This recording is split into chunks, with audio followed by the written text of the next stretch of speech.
Okay, so I'm Tyler, and I'm going to be presenting Wernicke-Korsakoff syndrome. And Wernicke-Korsakoff syndrome was named after these two men right here, Sergei Korsakoff and Karl Wernicke. Sergei Korsakoff was a Russian physician who was the first to describe a severe memory impairment caused by brain damage.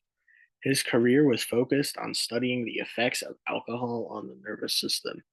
And Karl Wernicke was a Prussian neurologist who studied encephalopathy and language disorders. He was the first to describe a neuropsychiatric syndrome, Wernicke encephalopathy, in 1881 as a triad of acute mental confusion, ataxia, and what this is an eye movement disorder. What is Wernicke-Korsakoff syndrome? Korsakoff syndrome is also known as Wernicke-Korsakoff syndrome and is sometimes referred to as wet brain. Wernicke-Korsakoff syndrome is defined in Biological Psychology 13th edition, 2019, as brain damage caused by prolonged thiamine deficiency. The brain needs thiamine to metabolize glucose, which is its primary fuel. Those who suffer from alcohol use disorder are at risk of developing this disorder, Wernicke-Korsakoff, because of having an inadequate dietary intake, reduced gastrointestinal absorption, and decreased hepatic storage.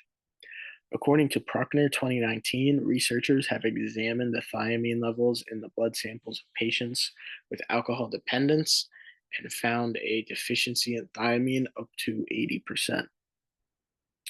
Bruckner 2019 also defines Wernicke-Korsakoff syndrome in greater detail and states that it begins with Wernicke encephalopathy, which is a direct result of thiamine deficiency. It is potentially fatal, characterized by oculomotor abnormalities, dietary deficiencies, cerebellar dysfunction, and either a latent mental state or mild memory impairment. It causes severe anterograde amnesia, confabulation, and behavioral abnormalities. Anterograde amnesia is a failure to learn new events after the onset of amnesia, and retrograde amnesia, which is also experienced with Wernicke-Korsakoff syndrome, is a failure to consolidate recently formed memories. And confabulation which is a distinctive symptom of Korsakoff syndrome, is where a patient unintentionally fills in memory gaps with guesses. So they kind of guess about themselves and kind of make up stories about themselves because they don't really remember. Wet brain, which is another way of naming Wernicke-Korsakoff syndrome, kind of got its name from alcohol abuse being one of the primary onsets of Wernicke-Korsakoff syndrome. And some symptoms are confusion or delirium, inability to form new memories, lack of muscle coordination, muscle atrophy, difficulties walking, problems with vision, a history of alcoholism, thiamine or vitamin B1 deficiency, or malnutrition. And these are the symptoms or signs of alcohol use disorder: drinking too much, lack of interest in hobbies, maybe blacking out, craving for alcohol. And this is some neurological damage caused by Wernicke-Korsakoff syndrome. And there are many regions of the brain that are involved in memory, and they become damaged with Wernicke-Korsakoff syndrome. Some of the areas work independently of each other, and most areas work together in a complex way that researchers are still trying to understand. It is clear that memory is negatively impacted because of damage to the thalamus and hippocampus within the temporal lobe and mammillary bodies that connect them. Also damaged are the amygdala and the limbic system, neocortex, basal forebrain, and basal ganglia connecting the thalamus and cerebral cortex. Both white and gray matter are damaged by the syndrome, and the cerebellum is also damaged, leading to ataxia, which is essentially difficulty walking. And what is thiamine? This is the chemical structure of thiamine, and these are some foods you can find it in. So, green peas, sunflower seeds, etc. And without thiamine, a cell cannot metabolize glucose, which is its primary fuel, and the cell becomes damaged or dies. And this is how doctors might go about diagnosing someone or figuring out if someone has Wernicke-Korsakoff syndrome. They kind of they conduct a mental exam on the patient and also look for a background in alcohol use disorder.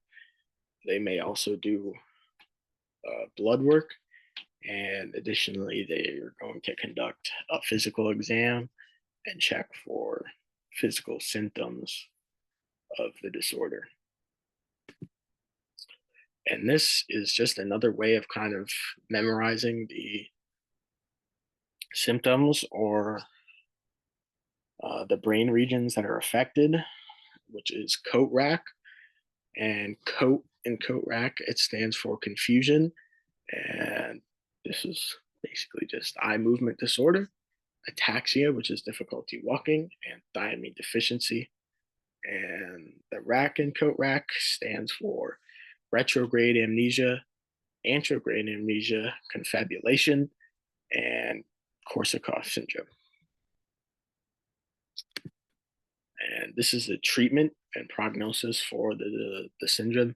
And it's important to remember that Wernicke-Korsakoff first begins with Wernicke encephalopathy, and autopsy studies suggest a prevalence of Wernicke encephalopathy as high as 12.5% in patients with alcohol use disorder.